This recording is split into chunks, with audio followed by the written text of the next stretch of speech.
Bonsoir et bienvenue au journal télévisé de la 3e chaîne, je suis Maria Sarkozy et aujourd'hui c'est le 4 septembre, jeudi, bonjour. Giorgio Armani, célèbre créateur de mode italien reconnu pour son interprétation de la simplicité moderne, est décédé à l'âge de 91 ans, rapporte Euronews. Pionnier de la veste sans doublure et des silhouettes ajustées et décontractées, Armani a transformé le prêt-à-porter italien en un phénomène mondial à la fin des années 1970. Selon un communiqué du groupe Armani, Armani s'est éteint paisiblement, entouré de ses proches, après avoir continué à travailler presque jusqu'à ses derniers jours. Son absence à la Fashion Week de Milan en juin 2025 pour la première fois lors des avant-premières de sa collection Homme Printemps-Été 2026 était due à son rétablissement suite à un problème de santé non divulgué. Il prévoyait également une célébration historique du 50e anniversaire de sa maison lors de ce même événement milanais. Le Premier ministre italien Giorgia Meloni a salué Armani comme « une icône, un travailleur infatigable et un symbole du meilleur de l'Italie », saluant son élégance, sa créativité et sa contribution à l'essor de la mode italienne sur la scène internationale. Né le 11 juillet 1934 à Plaisance, Armani aspirait d'abord à une carrière de médecin avant de se lancer dans la mode, d'abord comme étalagiste à Milan. Aux côtés de son associé Sergio Galeotti, il lance sa marque de vêtements pour hommes en 1975. L'année suivante, il se lance dans la mode féminine, créant l'emblématique « costume de pouvoir », qui révolutionne la tenue professionnelle féminine dans les années 1980.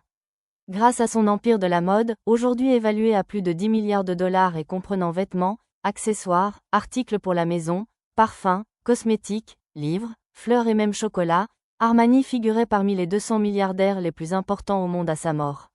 L'influence d'Armani s'étend au-delà des podiums. Ses créations apparaissent dans plus de 200 films, notamment dans le film American Gigolo, de Richard Gere, une collaboration qui les propulse tous deux vers la gloire. En 2000, le musée Guggenheim de New York organise une rétrospective célébrant ses 25 premières années dans la mode. Connu pour sa philosophie, je crée pour les vraies personnes. Des vêtements pratiques, l'héritage durable d'Armani réside dans son engagement pour une élégance intemporelle, un luxe pratique et un design authentique. Lors du 25e sommet de l'Organisation de coopération de Shanghai, OCS, qui s'est tenu du 31 août au 1er septembre 2025 à Tianjin, la Chine a mis à profit une diplomatie de haut niveau et un théâtre militaire pour défier les structures mondiales dirigées par l'Occident. Ce sommet, le plus important de l'histoire de l'OCS, a réuni des dirigeants de toute l'Eurasie, dont le président russe Vladimir Poutine, le premier ministre indien Narendra Modi, ainsi que des représentants de l'Iran, de la Biélorussie et des États d'Asie centrale. Le Premier ministre indien Modi a exposé ses priorités stratégiques par un message fort en 3 lettres, OCS, sécurité, connectivité et opportunité, mettant l'accent sur une vision de stabilité régionale fondée sur la confiance et non sur la coercition. Parallèlement, Xi Jinping a profité de cette tribune pour dévoiler une initiative de gouvernance mondiale, positionnant la Chine comme un leader dans l'établissement d'un nouvel ordre mondial multipolaire qui remet en question l'imprévisibilité du leadership américain. Quelques jours plus tard, sur la place Tiananmen à Pékin, la Chine organisait un défilé militaire resplendissant commémorant le 80e anniversaire de la fin de la Seconde Guerre mondiale.